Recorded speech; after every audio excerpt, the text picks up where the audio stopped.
La radio qui vous parle de NBA, c'est Radio Off Basket. Le basketball, c'est mieux à la radio. Canada, the NBA title is yours. The Toronto Raptors are the 2019 NBA champions. Oh! Serge Ibaka! Say it, Jack! Say it! Rack it up, DG! Serge Ibaka said, no! Get that Gabagay! 112-109. Pascal, the three, good! All-star. Swatted by Boucher. Chris soaring in, finger roll. Little French pastry right there. Gotta love it. Bonjour. Ça va? Ça va bien. Et toi, ça va? Ça va bien, hein, ça va bien. Bonjour à tous et bienvenue pour cet épisode numéro 15 de Dino Talk. Épisode numéro 15, le numéro 15 pour tous les fans des Raptors, ça signifie quelque chose, ça signifie Vince Carter. On ne pouvait pas passer à côté pour cet épisode 15. C'est un peu pour cette raison qu'on vous a laissé, chers auditeurs, sans Dino Talk pendant un petit moment. Il fallait qu'on s'organise et personnellement, je voulais attendre la fin de la saison NBA également.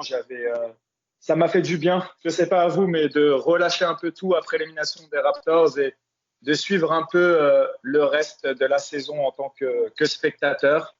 Donc, nous voilà de retour pour parler de Vince Carter et je vous ai réservé du lourd pour parler de Vince Carter. Je vous ai réservé de grands fans, des fans des Raptors, des fans de Vince Carter. Et pour commencer, un habitué de l'émission, Alex. Salut Alex. Salut Mike, salut tout le monde.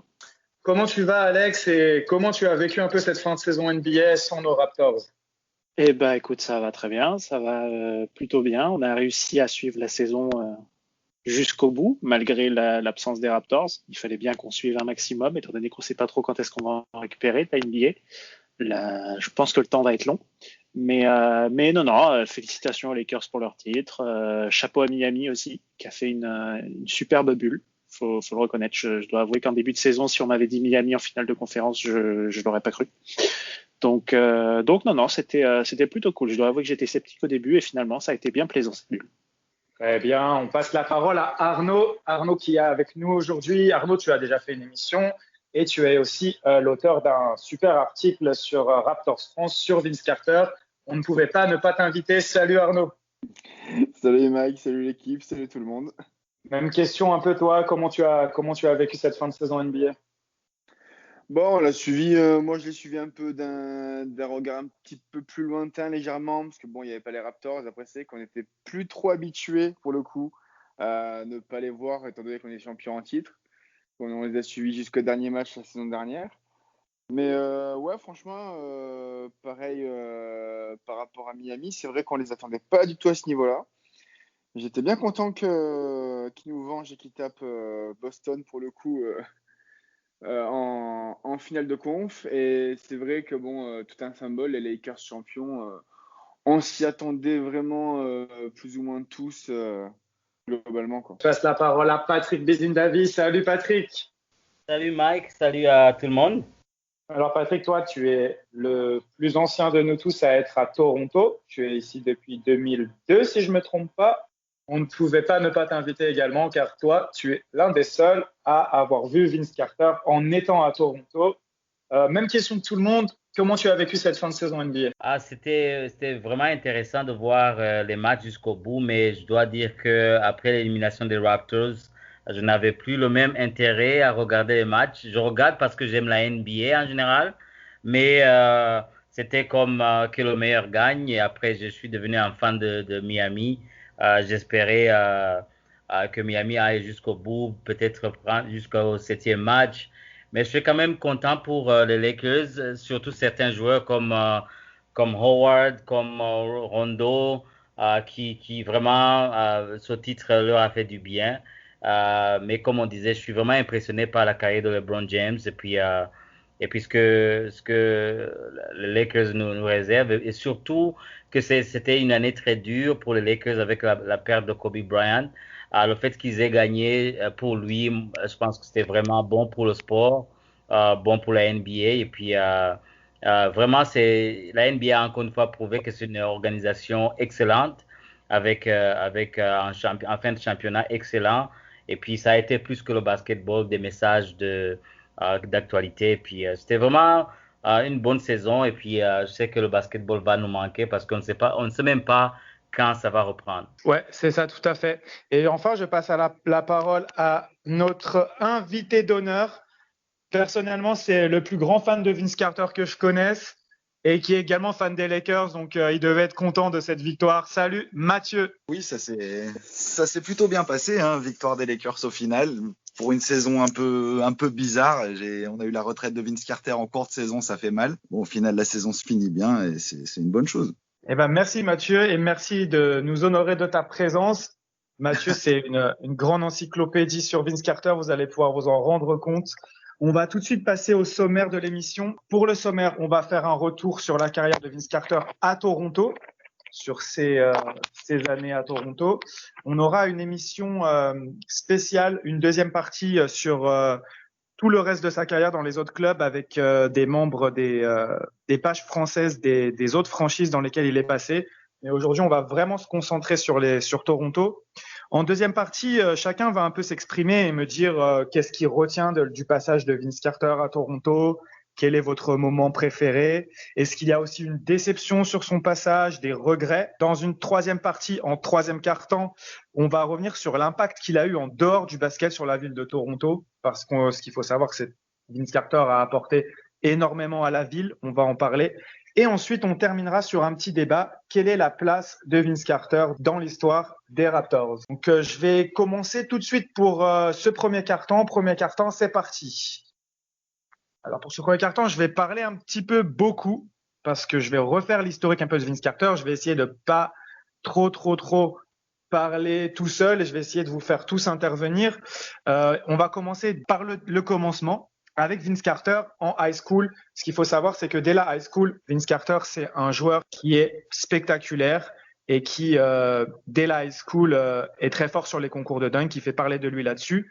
Ensuite, il va partir à l'université de North Carolina où il va passer 3 saisons, 2 avec le légendaire Dean Smith et ensuite la dernière saison, là où il va vraiment exploser avec l'entraîneur qui s'appelle Goodridge et qui va mettre en place un système qui s'appelle les Six Starters, c'est-à-dire basé sur 6 joueurs vraiment de rotation qui sont comme des titulaires. Donc avec, bien sûr, Anton Jamison, qui est la star de l'équipe. Ce qu'il faut savoir, c'est que Vince Carter, c'est son bras droit, mais c'est vraiment Anton Jamison, la star de l'équipe. Et avec eux, on a Shammond Williams, qui jouera en NBA. Il est drafté 34e par les Bulls en 98. Ed Costa, un meneur de petite taille, qui lui ne jouera jamais en NBA, par contre, en raison notamment de sa taille. Ademola Okulaja, qui lui non plus ne jouera pas en NBA malgré des essais. Et Mactaren Ndiaye a souligné le premier Sénégalais à jouer en NBA. Bon, il n'a pas été drafté, il a joué que 4 matchs avec les Grizzlies, mais ça compte quand même pour lui dans son palmarès. Alors, ce qu'il faut savoir, c'est que sur les 2 dernières saisons de Carter, il participe à 2 reprises au Final Four avec les Tar Heels. Malheureusement, il ne le remportera pas le championnat NCAA, mais il se fait une réputation de joueur super spectaculaire. Donc, on arrive directement à la draft en 98. Vince Carter a fait un workout avec les Raptors et d'autres équipes et le general manager des Raptors est très impressionné. Dans un documentaire qui s'appelle, que je pense tout le monde a vu, The Carter Effect, Gronwell exprime le fait que c'est le meilleur workout qu'il a jamais vu en termes de qualité athlétique pour un joueur. Voilà ce qui nous mène directement à la draft 98. Il faut savoir que les Raptors, jusque-là, ils ont eu des bons choix de draft, mais leur problème, c'est qu'ils n'ont beaucoup de mal à conserver leurs bons joueurs qu'ils ont réussi à recruter. Alors, je ne sais pas s'ils ont du mal à les conserver ou si c'est eux qui ont volontairement décidé de les trader, mais en 95, Damon Stoudemire est sélectionné en 7e position. Il finit rookie de l'année et 2 ans plus tard, il est tradé. Marcus Camby, sélectionné numéro 2 en 96, il va subir le même sort. Le seul qui est encore là, c'est Tracy McGrady, sélectionné en 9e position l'année d'avant. Et la petite histoire que tout le monde connaît, T-Mac et Vince Carter, son cousin, ils ne le savent pas, ils s'en rendent compte lors d'une réunion de famille. Et du coup, draft 98, Vince Carter, il va être sélectionné par, non pas par les Raptors, il va être sélectionné par les Golden State Warriors. Alors, la petite histoire, c'est que en fait, Golden State avait peur que les Raptors choisissent Jamison en 4 et le transfert à Milwaukee. Ils ont donc passé un accord avec les Raptors pour obtenir Jamison en échange de Vince Carter et du cash. Du coup, les Raptors sélectionnent Jamison en 4 et ils le trade directement avec bien sûr les Warriors qui ont sélectionné Vince Carter. Et l'aventure peut commencer. Patrick, est-ce que tu as des souvenirs de cette époque-là? Le souvenir que j'ai, c'est que tu l'as dit, Jamison devrait être le joueur qui a été drafté par les Raptors. Et puis, il y a eu un switch comme en direct à la télé où David Stern est venu annoncer le trade entre les deux joueurs. Et toi, du coup, Matt, tu es devenu fan de Vince Carter quand? Est-ce que c'est lors de cette première saison? Fin de première saison, oui. J'ai été tombé sur un top 10 et il m'avait rendu complètement dingue. Et du coup, à partir de là, c'était le top 10 des rookies de fin de saison où il apparaissait 5 ou 6 fois. Et du coup, j'ai été choqué. Et à partir de là, j'ai plus lâché, en fait. J'ai pas vu son entrée en NBA, mais du coup, c'est la fin de première saison et à partir de là, c'était parti, quoi. Alex et Arnaud, est-ce que c'est loin pour vous ou est-ce que vous avez un petit truc à dire sur cette draft? Moi, c'est très très loin. Moi, j'avais 98, j'avais 3 ans. Ouais, j'en avais 4. Donc, c'était un peu short encore.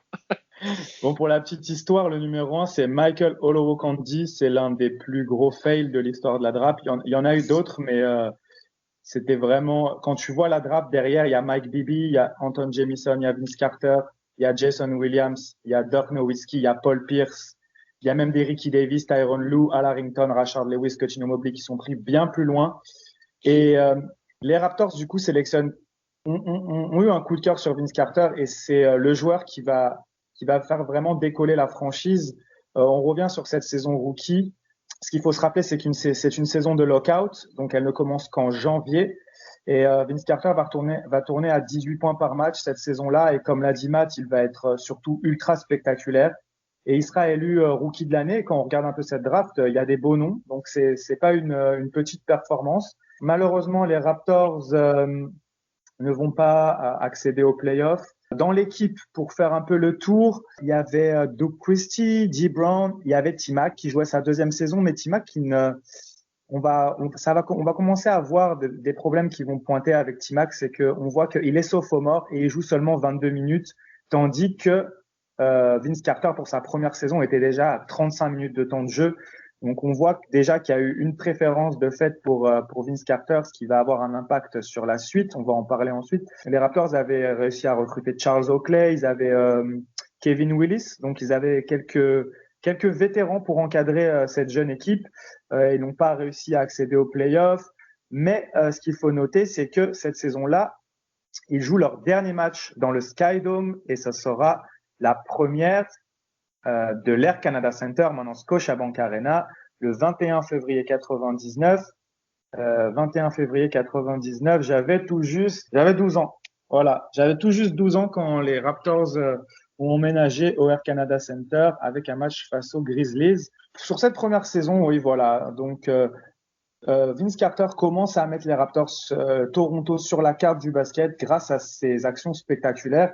Et justement, ce qu'on peut souligner, c'est que Jamison était peut-être un meilleur basketteur à ce moment-là, mais Carter était vraiment le showman qui a porté l'attention sur Toronto, comme en a témoigné Matt. Toronto donc finit 10e cette saison-là, 10e de la conférence Est. Ensuite, intersaison, ils vont récupérer Antonio Davis à la draft. Et ils vont recruter des snipers et des joueurs de petite taille en la personne de Del Curry et Muggsy Bogues. Et dès la saison 2, ça va vraiment être l'explosion pour Vince Carter. À noter que c'est également la saison où il change d'uniforme. Adieu le dino et bonjour le nouveau maillot violet. Le maillot qui a été rendu célèbre par le concours de dunk que Vince Carter va gagner cette année-là. Donc pour sa saison sophomore, Carter il tourne à 25,7 points. Il est le 4e meilleur scoreur de la ligue et il va aller au dunk contest avec T-Mac. Est-ce que quelqu'un connaît un peu l'histoire de ce dunk contest et veut la raconter? Mais ce que je sais, c'est que au départ, Vince a essayé de convaincre T-Mac à participer, mais T-Mac ne voulait pas. Il ne voulait pas. Et puis, par après, il a convaincu à participer avec lui. Mais T-Mac il avait déjà vu dans les séances d'entraînement ce que pouvait faire Vince au niveau des dunks. Mais Vince lui-même a dit que beaucoup de ces dunks étaient improvisés. Donc, c'est des dunks que c'était la première fois qu'il les faisait, donc au vu de tout le monde. Donc, c'était extraordinaire de voir combien il était athlétique, mais de savoir que c'était des dunks improvisés, ça apporte beaucoup plus de la valeur à ce qu'il pouvait faire. Mais T-Mac ne voulait même pas participer au dunk, mais Vince l'a convaincu à participer avec lui. Ouais, et pour la petite histoire aussi, en fait, le jour du concours de dunk, ils attendaient leur chauffeur qui devait les emmener à la salle parce qu'en fait, ça se déroulait à Oakland et les joueurs restaient à San Francisco. Et en fait, le chauffeur n'est jamais arrivé. Et du coup, T-Mac avait trouvé une bonne raison pour dire « Ah, c'est bon, on n'y va pas ». Et du coup, ils se sont retrouvés… je sais pas s'ils ont loué une voiture ou s'ils ont pris un taxi, mais Vince Carter raconte qu'ils étaient dans une toute petite voiture et qu'ils ont dû essayer de trouver un moyen de tous rentrer là-dedans. Ils étaient 4. Donc, c'est assez drôle. Et donc, du coup, ouais, ce célèbre concours de dunk, qui pour beaucoup est l'un des plus grands concours de dunk de l'histoire, si ce n'est le plus grand. Et les Raptors, également, cette saison-là, ils vont, pour la première fois de leur histoire, accéder aux playoffs. Ils seront sweepés par les Knicks, mais quand même une première expérience. Quels sont tes souvenirs, Matt, de cette deuxième saison? La deuxième, la saison de l'explosion, comme tu dis, le concours de dunk, tout ça, les playoffs. Les playoffs 3-0, c'était au premier tour, ça se joue encore en 5 matchs. Et du coup, oui, ça a été compliqué. Bon, ils pourront prendre leur revanche l'année d'après, mais oui, la première saison, ça a été le début, enfin l'explosion, on va dire. Des grosses perfs, des matchs à plus de 40 points. Je sais pas si aussi 51 points. Je crois qu'il le fait dans sa deuxième saison, son record en carrière contre Phoenix. Donc ouais, ça commençait déjà à être du grand joueur. À peine sophomore, c'était quelque chose. C'est ça. Et on peut noter aussi déjà quelque chose qu'il faut noter pour la suite. 38 minutes de jeu par match. C'était déjà un temps de jeu vraiment énorme. Il a joué les 82 matchs cette saison-là. Et à titre de comparaison, T-Mac était pas encore titulaire. Il était remplaçant et il tournait à 31 minutes. Il était quand même à 15 points. Hein. T-Mac, il fait pas une mauvaise saison cette année-là. Et oui, l'équipe qui accède aux playoffs pour la première fois. Qu'est-ce que tu notes sur cette saison, Arnaud, toi qui as fait un article sur Vince Carter? Après, moi, c'est vrai que j'ai pas eu la chance de vivre Toronto, Vince Carter à Toronto parce que j'étais trop jeune. Quand il est parti, je crois que j'avais 14 ans, un truc comme ça, même pas. Mais après, c'est vrai que aussi bien sportivement que donc sûr qu'en dehors des parquets, il a marqué l'équipe. Dès qu'il est arrivé, en fait, donc il a fini rookie de l'année. Il a réussi à plier d'entrée le slam dunk contest d'entrée, c'est-à-dire qu'il a fait combien? Il a fait 3-4 dunks et limite le jury s'est agenouillé devant lui en lui disant c'est bon, on arrête là, t'as gagné quoi. Donc c'était assez incroyable. On va continuer sur la saison suivante. Donc beaucoup de mouvements à l'intersaison. L'entraîneur qui s'appelle Butch Carter est viré à cause de nombreuses histoires qui se sont déroulées pendant la saison. Donc j'ai appris, je ne savais pas que je sais pas si vous connaissez le rappeur Master P qui jouait également au basket dans sa jeunesse. Il avait été en fait invité par Butch Carter lors du camp d'entraînement des Raptors pour faire des essais, mais visiblement, ça n'a pas beaucoup plu à beaucoup de monde parce qu'il n'avait pas forcément le niveau, je pense, et c'était plus un peu du piston, on va dire. Après, Butch Carter, plus tard, a dit que c'était pour enlever l'attention de Vince Carter. Ça a pas été vraiment pris dans ce sens-là. Il a eu des problèmes conjugaux. Il a eu un procès avec Marcus Camby lors du premier tour des playoffs, qui avait dit des choses sur lui. Et il a essayé également de faire virer le general manager Grunwald. Donc au final, c'est les dirigeants qui ont eu le dernier mot, et Butch Carter est viré pour garder de la stabilité. Malheureusement, au niveau stabilité, au niveau de l'effectif, ça va pas être le cas. T-Mac part à Orlando en raison justement du fait que les Raptors avaient vraiment privilégié Vince Carter et ils se sentaient pas entre guillemets respectés. Et du coup, il part à Orlando avec Dee Brown et Doug Christie également transféré aux Kings. Malgré tout, les Raptors parviennent pendant l'intersaison à recruter tant bien que mal, avec Mark Jackson, Corliss Williamson. D'ailleurs, ces 2 joueurs en fait seront tradés à la mi-saison dans la saison suivante pour récupérer Jerome Williams, et Jerome Williams qui est quand même un joueur très apprécié à Toronto, qui a marqué de son empreinte son passage aux Raptors, et également les départs de Kevin Willis, Chris Child pour récupérer Keon Clark, Tracy Murray. Enfin bref, l'effectif est ce qu'il est, et malgré tout, les Raptors vont réaliser la meilleure saison de leur histoire jusque-là en 2000-2001, porté par Vince Carter, et avec surtout un nouveau coach, un coach Hall of Fame, Lenny Wilkins, très connu. Donc le début de saison est moyen. Ils sont autour de 50%, mais c'est pas génial. Mais justement, après les transferts, tout va aller vraiment mieux, et ils vont finir avec un bilan de 47 victoires pour 35 défaites.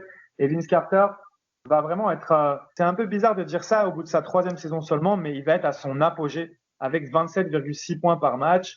Il va être sélectionné en All-NBA Second Team, va être voté starter pour le All-Star Game 2001 avec Antonio Davis qui avait été drafté juste l'année d'avant. Et les Raptors finissent 5e, ils vont en play-off. Comme l'a dit Matt, ils se vengent des Knicks en les sortant. Et ensuite, la série mythique face aux Sixers. Matt ou Patrick, quels sont vos souvenirs de cette série? Oui, je me souviens bien. Surtout la polémique, ça a suscité parce que à la veille du match, Vince devrait aller prendre son diplôme à North Carolina. Donc, il a pris l'avion, il est allé prendre son diplôme et puis il est revenu jouer le match. Et le fait que les Raptors ont perdu et qu'ils ont perdu justement au tir de Vince qu'il a raté à la dernière seconde, les gens étaient très, très furieux de voir Vince. Peut-être ils pensaient qu'il n'avait pas pris le match au sérieux, de pouvoir se déplacer, aller prendre son diplôme et puis revenir jouer. Mais plus tard, on a appris que même les joueurs des Raptors à l'époque étaient très fâchés contre lui. Mais lui, beaucoup d'années plus tard, il est revenu sur l'épisode disant qu'il avait parlé à chacun d'eux, même donc le staff, les coachs, et puis tout le monde avait dit tu peux y aller. Et puis il était très très surpris de voir qu'à la fin, les gens lui en voulaient d'avoir fait le voyage pour aller prendre son diplôme. Mais donc c'est vraiment l'image que je garde de la série, mais c'était très très proche. C'était vraiment basé sur un dernier tir, et puis ça a permis à Allen Iverson et son équipe d'aller rencontrer les Lakers en finale de cette année-là. C'était vraiment l'une des meilleures saisons des Toronto Raptors, et l'histoire a montré que plus tard, plusieurs années plus tard, ce sera une autre série assez folle entre Philadelphie et Toronto du temps de Kawhi. Mais ce que je garde comme mémoire, c'était vraiment la polémique autour de son voyage pour prendre son diplôme à North Carolina. C'est ça, avant le match 7, sachant qu'il s'était livré à un duel de folie avec Allen Iverson pendant toute cette série. Et il fait un petit match, mais comme Iverson, en fait, le match 7, c'était un match très serré. Et avec du recul, comme tu l'as dit, ses coéquipiers avaient tous donné le feu vert pour qu'il aille récupérer son diplôme. Il est arrivé 5 heures avant le match. Donc, c'est pas non plus, il n'est pas descendu de l'avion, il est venu à la salle non plus. Et en fait, le truc, c'est que s'il met ce tir, en fait, c'est pour un tir. En gros, on lui reproche d'être allé chercher son diplôme pour un tir. Comme si le fait d'être allé chercher son diplôme, ça lui avait fait rater ce tir. Ce que je trouve est vraiment assez ridicule. Quel est ton avis là-dessus, Matt? Ah bah moi, ouais, tu t'en doutes, quoi. Oui, non, c'est sûr que s'il met le titre, l'histoire est pas la même et personne ne lui reproche. Mais bon, il faut bien, ouais, voilà, il faut bien trouver quelque chose. Et puis, comme tu dis, les deux font pas un super match. Iverson, il claque 16 passes quand même. Le salaud, il fait son record en carrière à ce moment-là aux passes. Et ça joue. Et Vince, bah, loupe à pas grand-chose le shoot de la gagne, mais bah, ça passe pas. Et puis, bah, voilà, du coup, c'est fini en 7 matchs. Mais bon, c'était une grosse série et tout le monde s'en rappelle encore quand on parle des gros duels en playoff. Ça a mis des 50 points, des 40 points, c'était à droit. C'était d'ailleurs 9 sur 13 à 3 points, Vince Carter, quand il met son match à 50 points. Je ne sais pas si le record tient toujours, mais à l'époque, c'était record égalisé. Donc, c'est joli quand même. Ouais, c'est assez exceptionnel, surtout quand on se rappelle du basket de l'époque où il n'y avait pas autant de tirs à 3 points. Je fais une parenthèse là-dessus. D'ailleurs, on note un peu, souvent en ce moment, on voit, oui, tel joueur a battu le record de tirs à 3 points, mais il faut remettre dans le contexte. C'est un peu logique les records qui sont battus en ce moment, vu qu'il y a un volume de tirs à 3 points bien plus important. Parfait. Du coup, les Raptors sont éliminés et Vince Carter, à l'été 2001, il touche le gros lot. Il annonce sa prolongation de contrat, 94 millions sur 6 ans. Et malheureusement, c'est là que les choses ont commencé à se gâter, mais pas en raison du fait que son niveau de jeu va diminuer, mais surtout en raison des blessures. Et si je pointais du doigt son temps de jeu tout à l'heure, c'est peut-être pour expliquer un peu cela.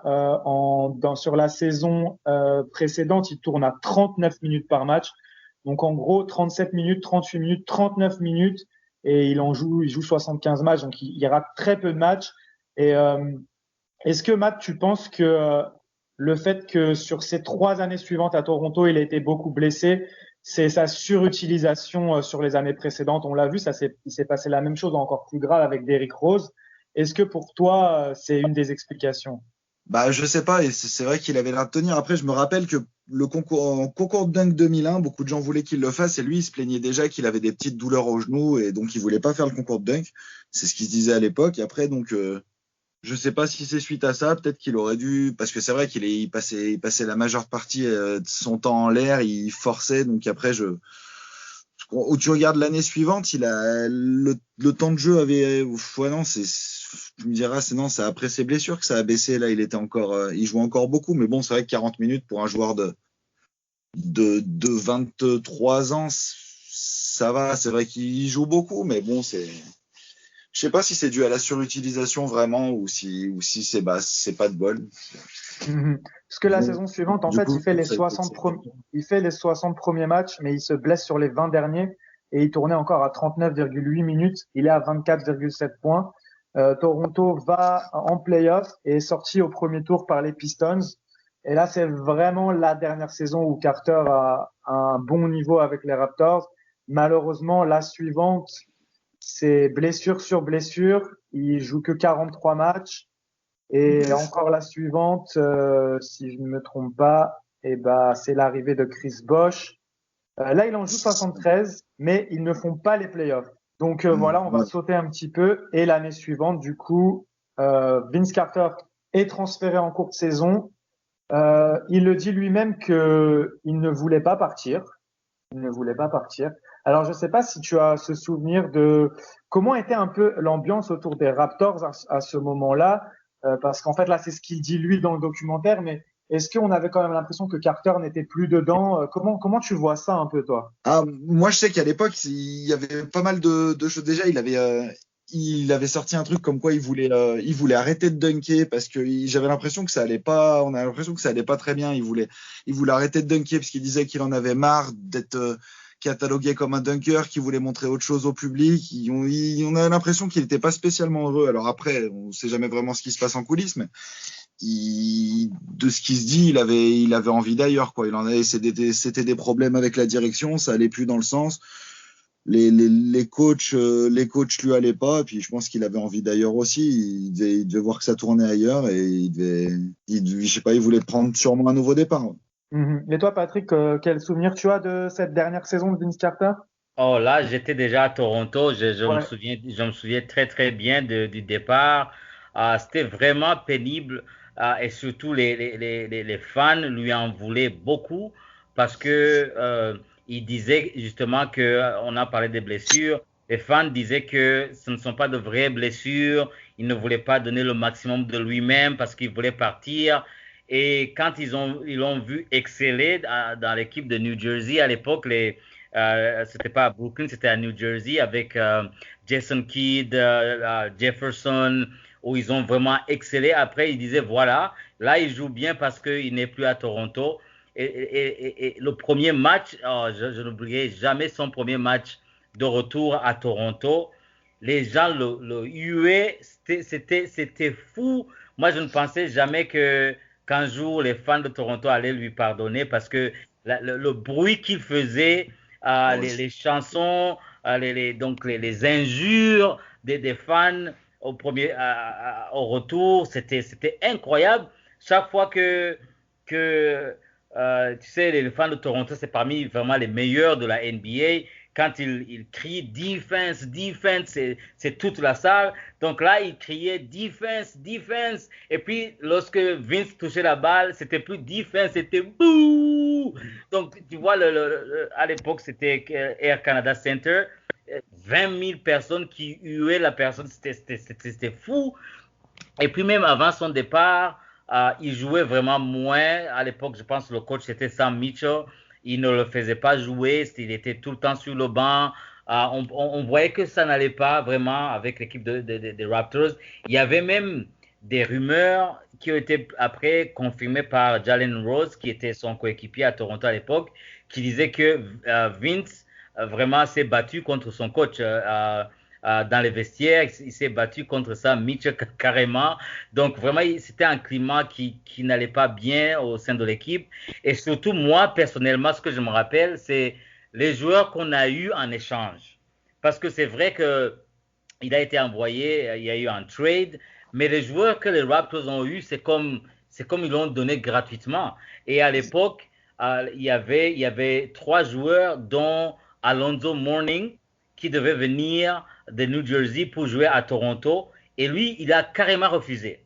Il a carrément refusé de venir à Toronto. Et plus tard, il a été envoyé à Miami, où il a gagné la coupe avec D-Wade et puis Shaquille O'Neal après. Mais il ne voulait même pas venir à Toronto. Et donc, moi, j'étais vraiment furieux de voir un joueur de calibre comme Vince partir et nous donner des joueurs vraiment qui étaient des joueurs de banc, qui n'ont rien profité à l'équipe de Toronto.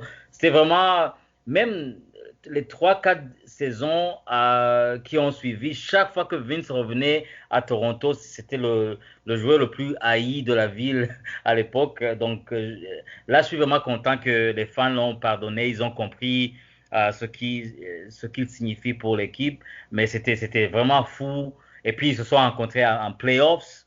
Et c'est Vince qui les a éliminés en tir fou à la dernière seconde. C'était vraiment les années folles des Raptors.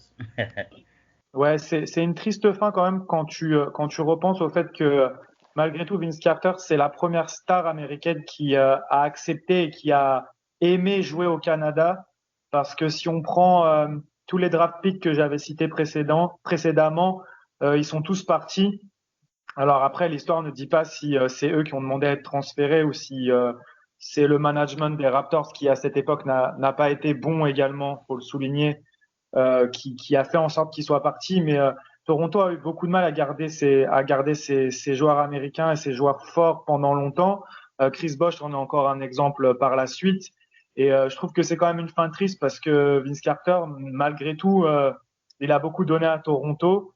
Et on voit qu'il aimait cette équipe. Après, est-ce que c'est Toronto qui a fait en sorte qu'il ne l'aime plus et qu'il veuille partir? Est-ce qu'ils ont fait en sorte qu'il parte? Bon, ça, on saura vraiment jamais. Alex et Arnaud, quelle vision vous avez un peu de cette carrière de Vince Carter à Toronto? C'est une belle carrière, je trouve, parce que il a vraiment contribué à l'apparition. On a toujours cette expression de mettre la franchise sur la carte.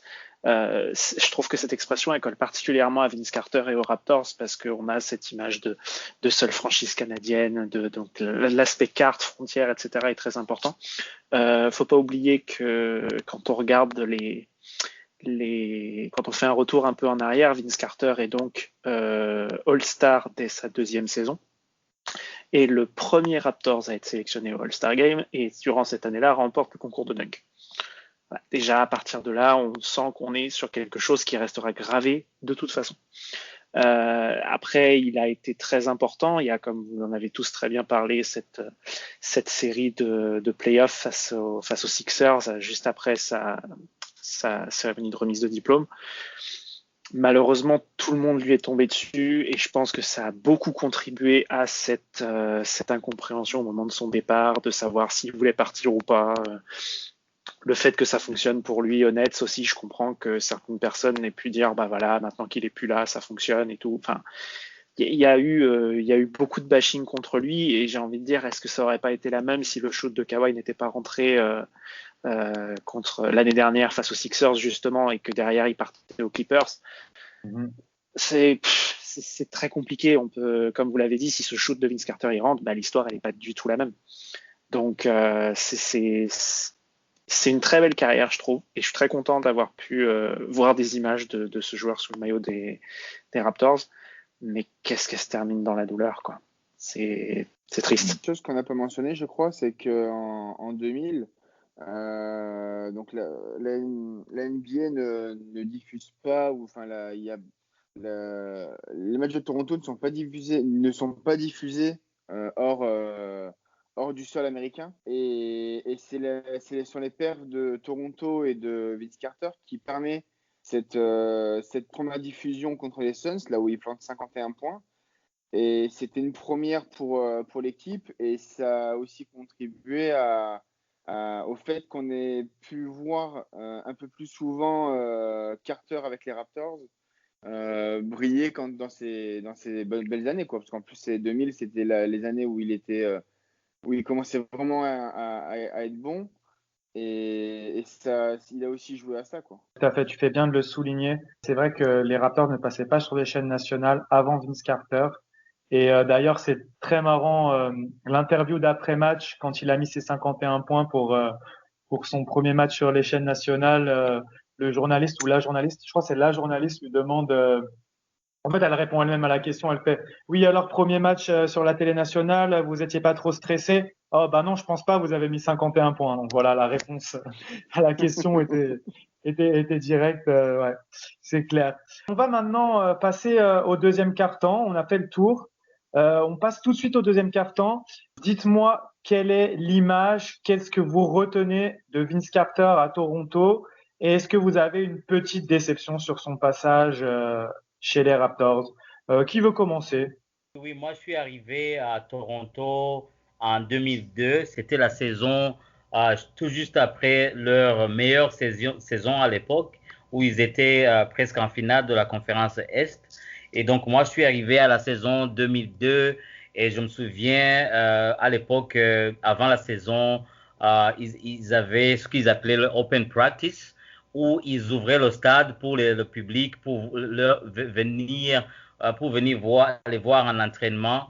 Alors, c'était tout nouveau à Toronto et je suis arrivé au mois d'août et puis au mois d'octobre, ils ont commencé le training camp et ils ont ouvert le stade pour qu'on puisse aller voir. Et c'était la première fois que je voyais réellement les joueurs de la NBA de mes propres yeux ailleurs que la télé. Donc, j'ai pu voir Vince avec les Raptors de l'époque et donc c'était vraiment impressionnant. Et bien sûr, moi, donc ce que j'avais en tête à l'époque, c'était le fameux concours de dunk de 2000, qui était vraiment le meilleur que j'ai jamais vu. Et donc, à l'époque, les Raptors n'étaient pas aussi connus dans la ville que maintenant. Vous savez, le Canada, c'est traditionnellement hockey, et puis à Toronto, c'est les Maple Leafs. Donc, mais c'était vraiment un plaisir de le voir personnellement. Mais on n'avait pas vraiment une équipe meilleure comme celle qu'on a aujourd'hui. Mais le voir en personne s'entraîner avec son équipe, pour moi, c'était une sensation extraordinaire. Et je dois vous dire que pour la petite histoire, quand je suis venu au Canada, j'ai atterri à Montréal, mais je voulais absolument vivre à Toronto, justement à cause des Toronto Raptors. Alors, 2 mois dans la ville, je vois les joueurs en personne. C'était comme là, j'ai accompli mon rêve, je peux m'asseoir et puis euh, donc enjoy the moment comme on dit en anglais, mais c'était vraiment une histoire. Et 18 ans plus tard, pouvoir être dans le stade pendant qu'il gagne la coupe, en tout cas, pour moi, c'est extraordinaire comme souvenir. Bon, moi, j'en ai parlé tout à l'heure un peu. C'était, comme on l'a déjà dit et comme j'adore le répéter, c'est vraiment le fait qu'il ait mis Toronto sur la carte de la NBA. C'est que vraiment, dans le monde sportif, dans le monde du basket, dans le championnat, il a vraiment mis Toronto il a mis un doigt sur Toronto en sachant que c'était vraiment l'équipe voilà, l'équipe du Nord où il fait froid, où il n'y a pas de culture basket, où c'est vraiment comme on disait tout à l'heure, la culture du hockey ou des autres sports, mais pas du basket. Et il a amené vraiment cette visibilité-là, aussi bien sportivement que culturellement, économiquement. Il a tout donné à Toronto. Et bon, après, Toronto lui a plutôt bien rendu, ou pas, comme on l'a vu comment il est parti. Mais c'est vrai que je ne sais pas s'il y a vraiment un autre joueur qui a autant marqué une franchise comme ça à ses débuts, on va dire. Parce que en plus, quand il est arrivé, Toronto, la franchise elle avait 3 ans, quoi. Donc, elle venait de naître, elle sortait de terre. Et j'ai pas souvenir d'un joueur qui a autant influé sur une équipe pour qu'elle change autant de dimension aussi vite, quoi. Je pense qu'on peut citer Michael Jordan quand même, les Bulls avant Jordan, et quand Oui, il arrive. ouais. Lui, il est C'est- encore au-dessus. Lui, voilà, quoi. Mais c'est similaire dans le début, pas dans la Oui. suite. Mais ouais, non, ouais, c'est clair. Patrick, qu'est-ce que tu retiendras? Est-ce que tu as une image? Est-ce que tu as une déception sur le passage de Vince Carter à Toronto? Oui, l'image que j'ai, c'était d'abord sa popularité, que ce soit à Toronto, mais à la NBA en général. Chaque fois qu'il était All-Star, il était élu débutant des matchs All-Star. Et puis l'image que je garde, c'est la dernière saison de Michael Jordan où il était élu All-Star, mais en tant que remplaçant. Et puis avant juste le début du match, Vince qui vient, qui lui dit, prends ma place. Tu peux commencer le match. Moi, je vais venir après. Donc, c'était vraiment un geste extraordinaire de respect qu'il avait pour Michael Jordan. C'est vraiment l'image que je garde de lui. Et qui plus tard, que les gens ont remarqué plus tard, sa générosité, sa simplicité. Et puis le fait que, comme on l'a déjà dit, il a mis Toronto vraiment sur la carte du basketball américain, mondial. C'était vraiment quelqu'un d'extraordinaire. Et surtout, euh, comment c'est vrai qu'il y a eu des problèmes avec son départ, mais il n'a jamais dit du mal de Toronto, même pendant les années les plus dures, là où les fans le huaient.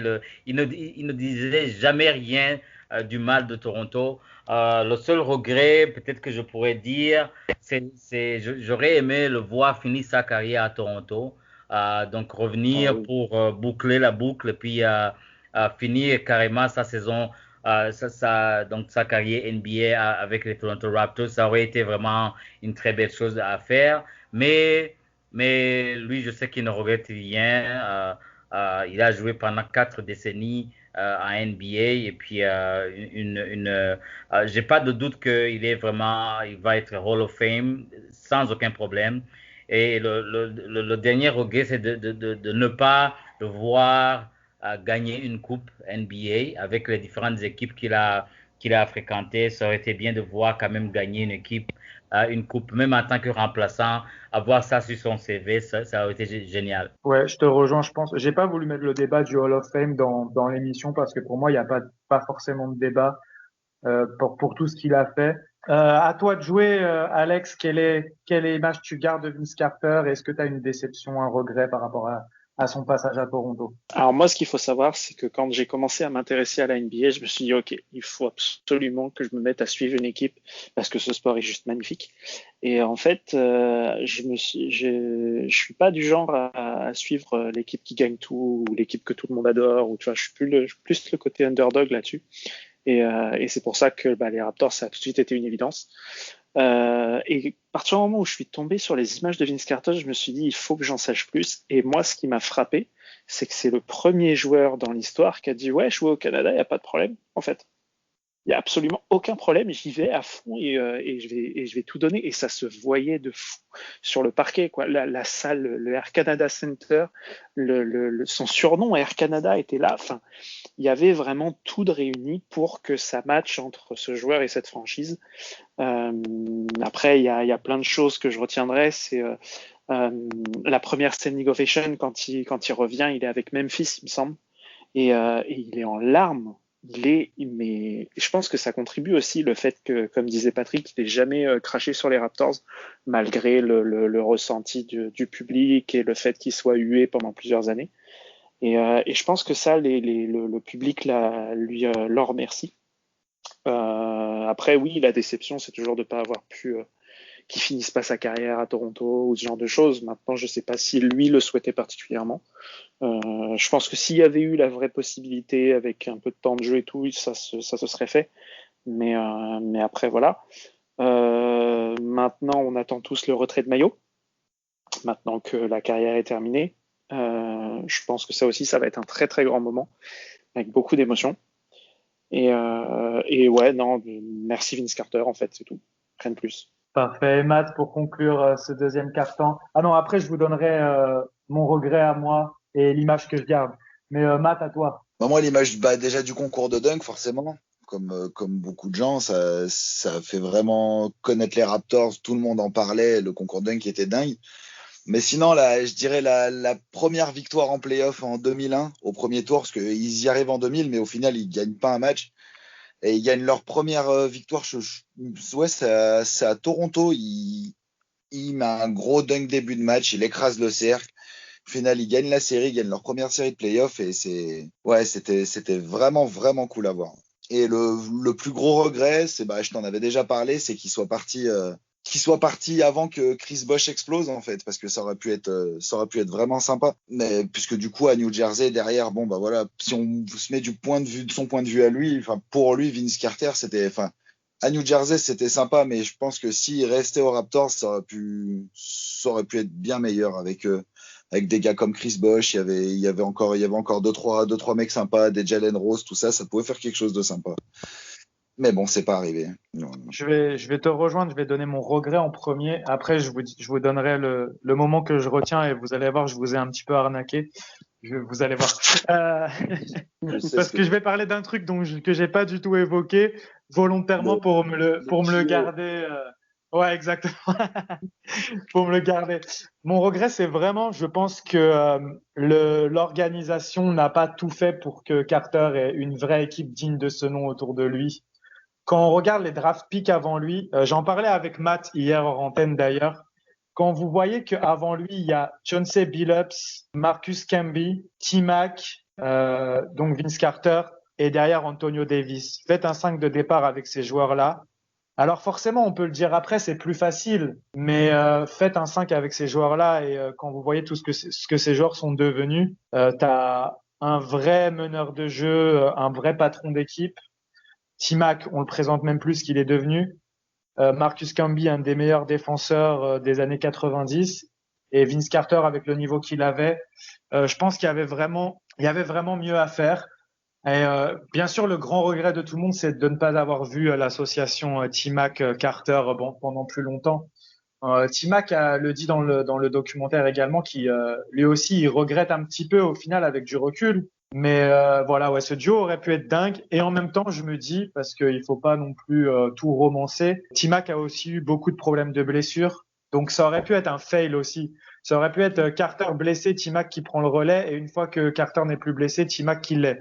Donc voilà, l'histoire est ainsi faite.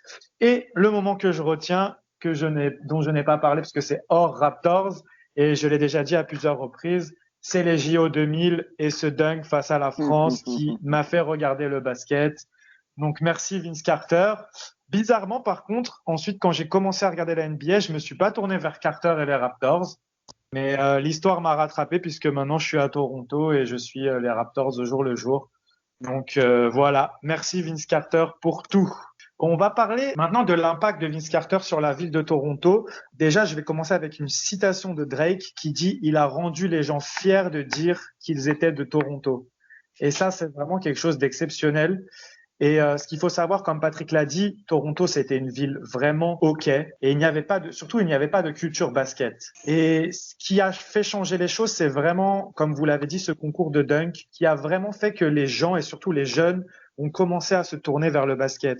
Et ce qu'il faut savoir aussi, c'est que, Patrick, je pense que tu vas aller dans mon sens, c'est que le hockey, c'est surtout le sport des Canadiens blancs, on va dire. Et le truc, c'est que Toronto est une ville très multiculturelle. Et je pense qu'en fait, beaucoup de gens qui venaient d'ailleurs et qui ne se reconnaissaient pas forcément dans le hockey se sont ensuite tournés vers le basket grâce à Vince Carter. Est-ce que tu es d'accord avec moi? Absolument, absolument, c'est vrai.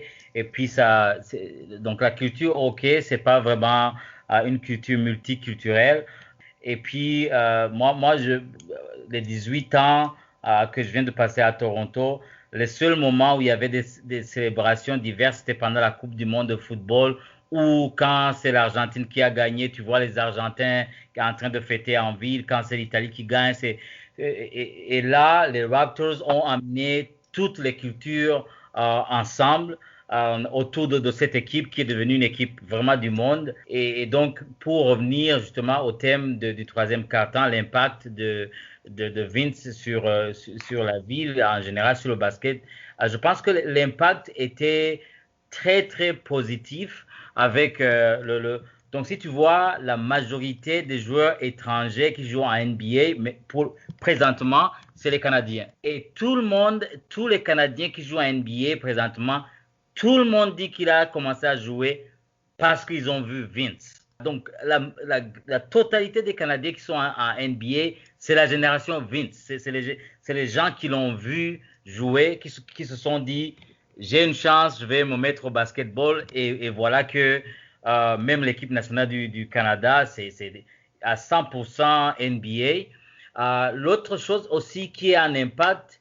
je dirais pas aussi positif que ça, c'était son départ. Parce que il y avait comme, je sais pas si je peux dire une tradition, mais il y avait comme quelque chose qui disait que les Raptors ne peuvent pas garder leur star. Parce que Vince est parti, Damon Stoudemire est parti, Chris Bosh est parti. Et donc, les gens disaient, les Raptors ne peuvent pas garder leur star. Donc, il a fallu un certain DeMar DeRozan pour changer cette culture-là et dire aux Américains, aux autres que oui, c'est une bonne ville, oui, les stars veulent rester à Toronto. Et plus tard, on a eu Kawhi, et puis donc on a gagné le championnat. Mais depuis le départ de Vince, il y avait cette sombre réalité que les gens ne veulent pas rester à Toronto. Et c'était le grand défi de Masai de pouvoir convaincre les gens à rester. Donc, DeRozan, Kyle Lowry, et puis plus tard, on a eu Siakam. Des gens qui veulent vraiment rester, Ibaka et autres. Donc, l'impact, c'est, je dirais, à 99% positif, mais le petit 1% qui disait que les stars ne veulent pas rester à Toronto, c'était justement à cause de son départ. Mais l'impact, c'est énorme l'impact qu'il a eu sur le basketball et ça va se mesurer encore dans le temps parce que maintenant, Toronto est une vraie ville de basketball. Ouais, et je te rejoins et je vais même élargir ça. Vince Carter, en fait, il a développé la culture urbaine à Toronto, car au-delà du basket, il a développé le business des boîtes de nuit et surtout, il a fait en sorte que les joueurs américains, en fait, apprécient Toronto, apprennent à connaître Toronto. Il faut noter que, en fait, il faisait son match de charité pendant l'été, pendant le week-end de Caribana. Alors, Caribana, pour ceux qui ne savent pas, c'est un grand festival caribéen à l'image un peu du carnaval de Rio. Donc, vous avez un peu l'image de ce que c'est. Et justement, il a fait en sorte de faire venir les joueurs pendant l'été pour améliorer l'image de Toronto. Toujours, oui, il fait froid l'hiver, etc. Pour montrer que Toronto, c'est pas seulement ça. Donc, il a développé ça et il a également, en fait, développé. Il a été, ce qu'il faut savoir, il a été le porte-drapeau de la marque Puma à son entrée dans la NBA. Et Puma, en fait, tentait un retour en NBA. Finalement, ce retour n'a pas duré si longtemps que ça, puisqu'on se rappelle, la saison dernière, ils ont fait un nouveau retour. Et cette fois, c'était avec Danny Green et avec plusieurs autres joueurs. Mais ce qu'il faut savoir, c'est que la chaussure nommée Vinsanity est la plus grosse vente de l'histoire de Puma. Et ensuite, donc, du coup, il est parti chez Nike. Et Matt, il va pouvoir nous parler de ça. Je pense que tu as eu des Vince Carter shocks. Ah oui, oui, forcément. Ah oui, c'est là, on voyait même la pub à la télé, on voyait les chocs, c'était la pompe de Vince Carter. C'était quand il gagne le concours de dunk, il est en end-one, il me semble. Mais oui, après c'était vraiment la choc, c'était associé. D'ailleurs, il en a remis cette année ou l'année dernière, je crois, quand ils avaient ressorti le modèle, il en a remis. Et c'est la choc. Pour moi, choc, c'est Vince Carter. Stop. C'est ça. Voilà. Et si on se remet dans le contexte. À cette époque-là, Michael Jordan a pris sa retraite. Michael Jordan, c'est celui qui vend le plus de chaussures dans l'histoire, on le sait. Et il y avait vraiment 2 joueurs à cette époque-là qui ont pris le marché, je me rappelle. C'était soit tu avais The Answer de Iverson, soit tu avais des chocs de Vince Carter. Je me souviens pas d'autres joueurs qui avaient des signature shoes à cette époque et qui vraiment étaient aussi populaires. Il y avait peut-être les Kobe avec ces chaussures en forme d'Audi TT là, mais elles étaient pas jolies donc. Mais sinon si c'est ça, oui, il y avait celle de Iverson aussi qui cartonnait, mais oui. Et à côté la marque N1 comme tu l'as cité, mais qui n'avait pas forcément de joueurs représentants en NBA mais qui cartonnait avec ses mixtapes. D'ailleurs, il y a eu Skip to My Lou, Rafer Alston, qui a fait un petit essai pendant la période de Vince Carter en 2003, mais il n'est pas resté longtemps à Toronto. Il reviendra plus tard où il aura un plus gros impact avec les Raptors. Mais voilà. Donc voilà. Qu'est-ce que vous en pensez de cet impact Arnaud, t'en avais déjà touché un mot tout à l'heure. Est-ce que tu veux un peu compléter? La boîte de nuit, il en possédait que 50% par contre. Et c'est vrai que c'était l'endroit où se réunissaient toutes les célébrités, locales ou non d'ailleurs. C'était l'endroit de rencontre en fait, on va dire, cette boîte de nuit. Après, il a fait, comme je disais au début, il a fait venir la musique, il a fait des pubs dans Toronto, pour Toronto, etc. Donc, c'est vrai que tout ça fait que l'envergure que Toronto a pris en NBA, elle a été faite grâce à lui, quoi. Et pour conclure, un petit mot d'Alex. Pas grand-chose à ajouter, hein. Tout a été très bien dit, que ce soit l'impact sur la présence des joueurs canadiens en NBA actuellement. Je veux dire, poser la question à des Jamal Murray, à des Kelly Olynyk et à tout ce genre de joueurs-là, c'est lui qui a apporté cette culture basket à Toronto premièrement, mais aussi plus généralement derrière au Canada, hein. Ça faut pas se leurrer. L'impact sur la musique, sur la culture street en général à Toronto, les chaussures, les pubs, ça a été un phénomène impressionnant, au-delà même du basket en fait. Voilà, ce qui nous mène à notre 4e quart-temps. Si on prend en compte la carrière de Vince Carter en tant que basketteur, mais également son impact sur la ville de Toronto, à quelle place figure-t-il dans l'histoire des Raptors? Bon, personnellement, sur le terrain, je pense que là, c'est vraiment une opinion personnelle. Je mettrais Kyle Lowry devant lui, sur le terrain, je veux dire. Mais au niveau impact global, il est de loin le meilleur des Raptors. De loin. Son impact, c'est comme quand Yao Ming a été Hall of Famer. Ils ont dit, oui, c'était un bon joueur, mais son l'impact qu'il a eu sur le basketball a beaucoup primé sur le choix comme Hall of Famer. Mais je pense que Vince, c'est vraiment, s'ils ne font pas un statut devant le Scotiabank Arena, là, ils auront vraiment tort parce que ce soit au niveau des joueurs qui jouent maintenant à cause de lui, de l'image qu'il a fait de Toronto. C'est extraordinaire ce qu'il a pu faire.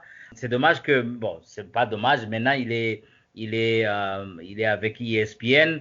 S'il pourrait revenir comme ambassadeur de basketball ici à Toronto, comme Jerome Williams l'a fait après sa carrière. Il a été ambassadeur du basketball ici avec les Raptors. Ce serait génial de l'avoir à une certaine capacité à l'équipe parce que vraiment, c'est le meilleur qu'on ait eu comme ambassadeur à Toronto au niveau du basketball et Toronto en tant que ville. Je pense que pour moi, il a une place que les fans ne pourront pas oublier. Et puis, c'était vraiment un plaisir de le voir jouer, de le voir évoluer et puis de m'influencer personnellement à vivre à Toronto. C'était à cause de lui, c'était à cause des Raptors que je me suis retrouvé dans cette ville. Très bien.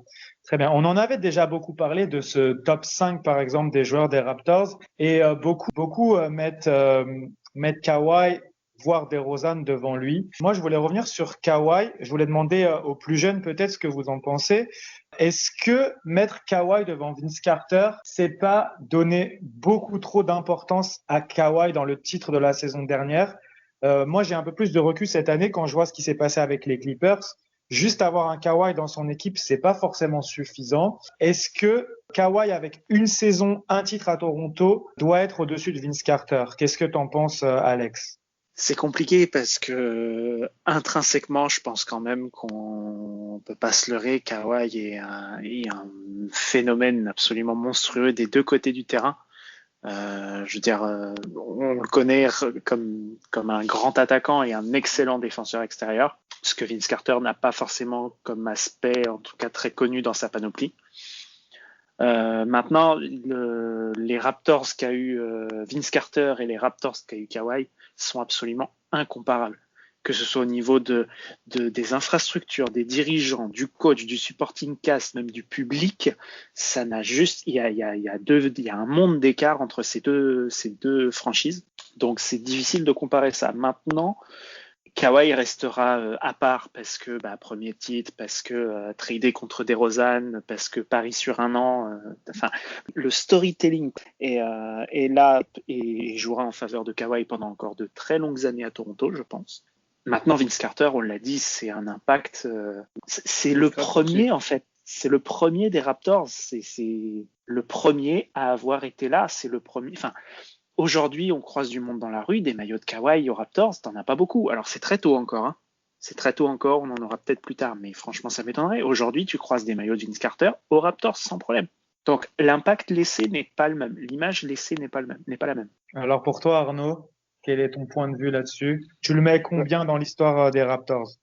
Moi, c'est drôle que tu parles de Kawhi parce qu'en plus, c'est exactement le parallèle que j'allais en faire. Moi, je le place à la même importance, on va dire, que Kyle Lowry ou Kawhi, mais dans le sens où Vince Carter, ça va plus être du côté extra-sportif et Kawhi, ça va plus être le côté sportif. C'est-à-dire que tu peux pas omettre Kawhi dans le top 3, on va dire, des meilleurs joueurs, même s'il a fait qu'un one-shot, qu'une saison, même s'il est parti après.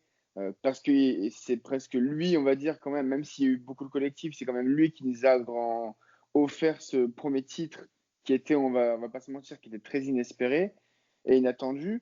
Mais d'un autre côté, Kawhi ne serait pas venu et les Raptors ne seraient pas ce qu'ils sont maintenant, ne seraient pas ce qu'ils sont aujourd'hui si Vince Carter n'avait pas été là. Même s'il n'a pas marqué de son empreinte au fer rouge sportivement parlant la franchise, il l'a fait extra sportivement et c'est tout aussi important. Donc chacun a eu son importance, mais pour moi, je les place vraiment à la même enseigne, mais pour des raisons différentes, quoi. Ce qu'il ne faut pas oublier, juste pour terminer là-dessus, c'est que ce qui joue aussi en faveur de Kawhi, c'est qu'il est arrivé à Toronto contre son gré. Hein. Lui, il voulait Los Angeles, il l'a dit depuis le début, il est arrivé dans un trade, c'est pas lui qui a décidé. Et malgré ça, il a tout fait, il s'est donné à fond pour Toronto et ils sont allés jusqu'au titre. MVP des finales, le shoot sur les Sixers, c'est iconique. Et je le disais tout à l'heure, si le shoot de Vince Carter était rentré, on n'en parlerait pas de la même façon. Donc ça se joue à très peu de choses. Hein. Les deux ont des dossiers très différents, des points très différents qui jouent en leur faveur et en leur défaveur. Ouais, et t'en as un peu parlé, Matt. Je voulais te demander, si tu mets Vince Carter dans les conditions de Kawhi la saison dernière, est-ce que Vince Carter il va chercher un titre avec les Raptors? C'est très fictionnel. Ouh la vache. Oui, malheureusement, on pourra jamais savoir. Après, moi, je suis pas objectif, mais je mettrai toujours Vince Carter numéro 1. Déjà pour une bonne raison, c'est que en 95, il y a 2 franchises qui naissent au Canada et il y en a une pour moi. Enfin, Toronto reste et Vince Carter y est pour beaucoup. Si Vince Carter arrive pas, peut-être qu'ils finissent comme Vancouver et au final, ça repart aux États-Unis. Il les a vraiment mis, il les a ancrés. Après, bien sûr, ça continue après lui, les Chris Bosh, tout ça, machin. Mais pour moi, c'est lui qui fait vraiment naître cette franchise. C'est là que vraiment ça commence. Toronto, maintenant, ça marche. Ils sont champions l'année dernière. Alors, bien sûr, Kawhi, il est énorme. On peut pas lui enlever ça, mais c'est une saison. Alors oui, c'est sûr que c'est la saison, c'est jackpot. Il arrive, il gagne. Mais oui, après, comme j'ai dit, je suis pas vraiment objectif et moi, je mettrais forcément Vince Carter numéro 1, c'est sûr. Après, oui, j'aurais peut-être plus de débat avec un Laurie. Je peux comprendre pour un Laurie aussi qui est là depuis très longtemps, qui au final a montré que Kawhi avait peut-être autant besoin de lui que lui avait besoin de Kawhi l'année dernière, parce qu'on voit bien qu'il a pas eu un Laurie cette année. On voit bien comment ça s'est passé. Et donc voilà. Mais oui, Vince Carter numéro 1 forcément. Ouais. En fait, pour te remettre dans. Vous remarquez qu'on n'a pas cité DeRozan dans le lot. Mais ouais, c'est vrai. J'y pensais tout à l'heure. C'est dingue, hein. Et pourtant, DeRozan, punaise, on l'a porté haut pendant longtemps. Surtout que oui, c'est lui le meilleur marqueur de l'histoire de la France, je crois, de coup maintenant. Mais je pense qu'on on aurait reparlé si Kawhi avait pas gagné le titre avec Toronto l'année suivante. Ah bah ça, c'est sûr. Comme par hasard, il s'en va, Kawhi le remplace et on gagne le titre. En vrai, j'ai vraiment pensé à lui quand on a gagné parce que je me suis dit, putain, franchement, tout ça pour que le pauvre, il s'en aille et on gagne derrière, alors que lui, il a quand même cravaché, même s'il n'a pas toujours été bon dans les moments importants et en play-off, il a quand même cravaché pour l'équipe pour avoir cette bague et il l'a pas. On l'a l'année où il s'en va, quoi, peu cher. Donc, il est parti contre son gré en plus, donc c'est. En plus. Ouais, pour recontextualiser un peu, je pense dans la tête de beaucoup de fans des Raptors, en fait, Laurie est numéro 1, presque intouchable. Et ensuite, il y a débat entre Carter, Kawhi et DeRozan, même si on n'en a pas forcément parlé. Je pense que Kyle Lowry, il a quand même l'impact dans les deux, en fait, sportivement, mais aussi sur la ville. On le voit encore cette année avec sa distribution de nourriture pour Thanksgiving. Et vraiment, il fait beaucoup de choses pour la ville. Je sais pas ce que t'en penses, Patrick, mais est-ce que toi, tu mets pas Kyle Lowry numéro 1? Oh, pour moi, il est numéro 1. Il est numéro 1. Et puis moi, ce qui m'impressionne chez lui, c'est son évolution. Quand il est venu ici, il était remplaçant et puis les gens disaient que c'est le meilleur, le pire des joueurs pour les coachs. Donc il a fallu que Masai lui parle et puis qu'il soit le joueur qu'il est. Mais on a vu les playoffs dans le bubble, il est incontournable pour cette équipe-là. Et puis l'impact qu'il a eu, sans lui, on n'a pas vraiment la coupe l'année passée. Je pense que pour les fans, pour beaucoup de fans, et puis beaucoup des gens qui suivent le basket, il est numéro 1. Et puis, ce qu'il a fait au Thanksgiving, ça fait plusieurs années qu'il le fait. Donc, lui et sa famille, il le fait à Thanksgiving, il le fait à Noël. Donc, lui aussi, il aime la ville, il aime Toronto. Donc, sa famille est ici avec lui. Donc, il a non seulement un impact au niveau du terrain, mais même en dehors. Et puis, même au niveau de la presse, Mike, toi et moi, on était dans les vestiaires l'année passée. On a vu comment il traite les gens des médias, comment il est même respecté. En plus, il est All-Star 6 fois, champion olympique. Donc, vraiment un palmarès assez chargé. Mais pour moi, il est numéro 1, Vince numéro 2. Avec, bien sûr, il ne faut pas aussi minimiser l'impact de Kawhi avec le championnat, donc la saison rêve qu'ils ont eu l'année passée. Mais pour moi, il n'y a pas vraiment de discussion. Larry est numéro 1. Parfait. Si personne n'a quelque chose à ajouter, on va encourager les auditeurs dans les coms à nous donner votre top 5 des Raptors et à nous dire pourquoi plus Kawhi, pourquoi plus Vince, pourquoi plus Kyle Lowry ou pourquoi plus DeMar DeRozan dont on n'a pas beaucoup parlé. Il faut quand même souligner son passage, même si malheureusement, Niveau sportif, en fait, niveau sportif, si on compare DeRozan, Carter, ça peut être assez similaire, mais Carter a l'impact sur la ville que. Alors, je sais pas, j'ai pas trop suivi non plus ce que DeRozan a fait à Toronto, mais j'ai pas cette image de lui. Je sais il a aimé la ville, mais je le vois pas. J'ai pas cette image de lui aussi engagé. Peut-être je me trompe. Je sais pas, Patrick. Peut-être t'en sais plus que moi là-dessus. Moi, l'impact de DeRozan, c'est surtout que donc il a démontré que les stars peuvent rester à Toronto. Je me souviens quand il était free agent pour la première fois, il n'a pas pris même d'appel d'autres équipes. Il n'a pas voulu prendre d'autres appels. Il a dit, moi, c'est Toronto, où est-ce que je signe? Parce qu'il est amoureux de cette équipe. C'est ça, il aimait l'équipe, il disait même qu'il voulait terminer sa carrière à Toronto. Et donc, pour moi, ça a une signification majeure parce qu'il a démontré que Toronto peut garder ses stars. Donc, à l'instar de Vince qui est parti, de Bosch qui est parti, quand même, DeRozan, c'était arrivé à un niveau où il était All-Star chaque année.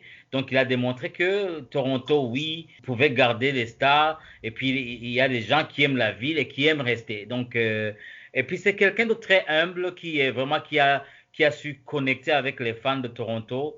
Et l'amitié qu'il avait développée avec Kyle Lowry, qui est devenu son meilleur ami. Donc, je pense que c'est quand même quelque chose de remarquable ce qu'il a fait pour la ville et pour l'équipe. Ouais, il y a un vrai débat pour ce top 4. Je pense qu'on est tous d'accord.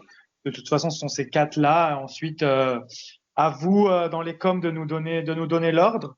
Je pense qu'on a bien fait le tour de cette jolie carrière de Vince Carter à Toronto. Je vous invite à suivre la deuxième partie qui sera sur ses clubs successifs après les Raptors. On va essayer d'avoir le maximum de participants qui ont pu suivre Carter dans les autres franchises. Matt, on essaiera de t'avoir avec nous parce que toi, tu l'as suivi sur toute sa carrière. Merci à tous de nous avoir suivis. Et comme on dit toujours quand on se quitte, let's go Raptors! Let's go Raptors! Let's go Raptors!